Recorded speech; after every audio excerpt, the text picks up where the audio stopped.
Some animated movies are fun for a weekend, and then you forget them. How to Train Your Dragon is not one of those films. It somehow gets better every single time you watch it. 2010 was defined by Toothless, the best DreamWorks dragon a boy could have. From the first flight to the final score, the movie stays with you. Hiccup's journey feels real, Burke feels alive, and the story? Beautifully crafted, emotional, and full of surprises. But this version of the movie almost didn't exist. From last-minute story changes to dragons being resized, rewritten, and redesigned, the filmmakers took risks that could have completely failed. And yet, somehow, it all worked. So let's get into it. Here are 10 weird facts that made How to Train Your Dragon a modern classic. 1.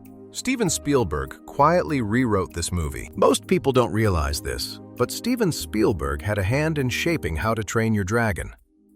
Not as a director, not as a producer you see on screen, but as someone who gave major story notes during production. Early versions of the movie were much darker.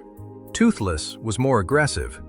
The relationship between Hiccup and the dragons leaned more toward fear than understanding. The tone leaned closer to traditional Viking brutality than emotional bonding. Spielberg stepped in and pushed the team to soften the story, focus more on empathy, and lean into the emotional connection between Hiccup and Toothless. That shift is why the movie feels so human. It's why Toothless isn't just a cool dragon, but a character you instantly care about. And once the emotional direction changed, the filmmakers realized something else had to change too. 2. Toothless was never meant to look like that. Believe it or not, Toothless didn't always look like Toothless. His earliest designs were sharper, scarier, and way more traditional. Think monster dragon, not emotionally supportive best friend. But as the emotional tone of the film changed, the character design had to change too. Animators started pulling inspiration from animals people already emotionally connect with. Cats, dogs, horses, even salamanders. That's why Toothless tilts his head like a puppy, reacts like a cat, locks eyes the way pets do when they trust you, and moves with surprising gentleness for a dragon. The goal was simple: make audiences feel for him without him saying a single word. But making Toothless expressive wasn't just about his face, because even after fixing his face and behavior, there was still a big problem. 3.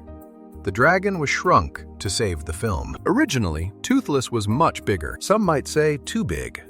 In early storyboards, his size made it harder for audiences to believe the emotional bond between him and Hiccup. Every interaction felt intimidating instead of intimate. So the animation team made a bold decision. They shrank him. Reducing Toothless's size made him seem more approachable and vulnerable. When Hiccup reaches out, it feels dangerous but personal. When Toothless curls up, it feels protective instead of threatening. That one change completely transformed the heart of the movie. And that emotional focus makes even more sense when you look at who was making the film. 4.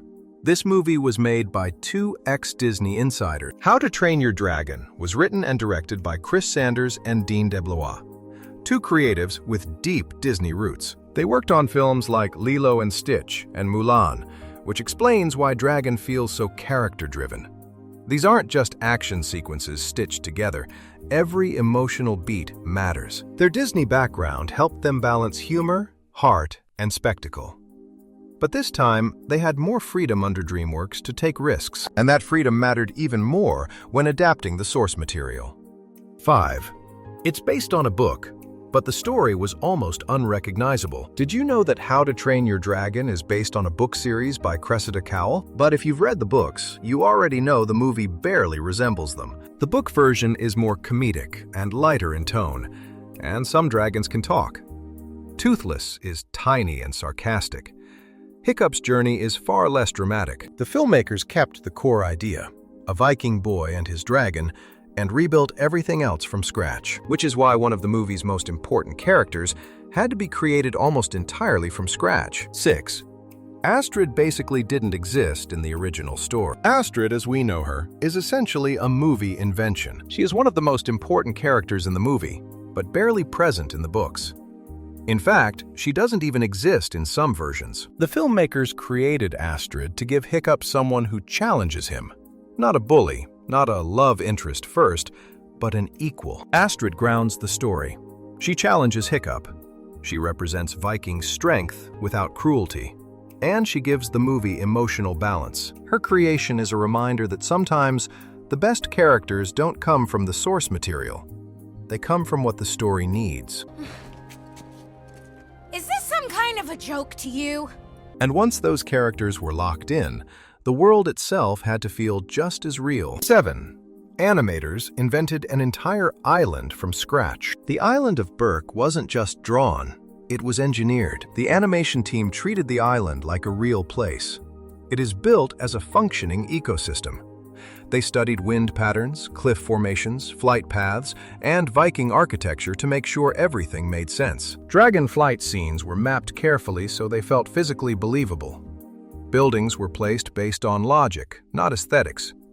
Even the weather was designed to influence movement and mood. That attention to detail is why Berk feels like a real place, not just a backdrop. It doesn't end there. The filmmaker sneaks in a little bonus for sharp-eyed fans. 8. There's a blink and you'll miss it DreamWorks cameo. Hidden in the movie is a subtle cameo from another DreamWorks animated character. It's quick, easy to miss, and completely unnecessary. Here goes. During the chaotic flight sequence where dragons are carrying various animals, one of them is briefly shown lifting a hippo. That hippo is Gloria from Madagascar. It's not highlighted. There's no pause, no joke, and no call-out. It flashes by in the background and disappears just as quickly, which is exactly how DreamWorks likes to do its Easter eggs. This wasn't meant to connect the movies or build a shared universe. It was simply the animators having a bit of fun and rewarding sharp-eyed fans who love re-watching their films frame by frame. That cameo might be easy to miss, but the recognition the movie received next was impossible to ignore. 9. The film made Oscars take dragons seriously. How to Train Your Dragon was nominated for 2 Academy Awards, Best Animated Feature and Best Original Score. That was a big deal. Animated fantasy films, especially ones built around dragons, Vikings, and flight sequences, rarely receive serious awards attention.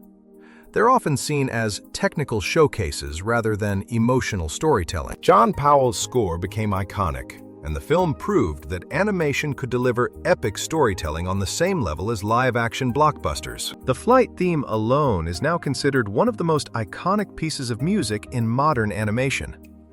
Combined with the film's visual ambition and emotional restraint, How to Train Your Dragon proved that animated films could deliver scale, intimacy, and maturity at the same time. All of that respect could have gone down the drain thanks to one scene that could have easily failed. 10.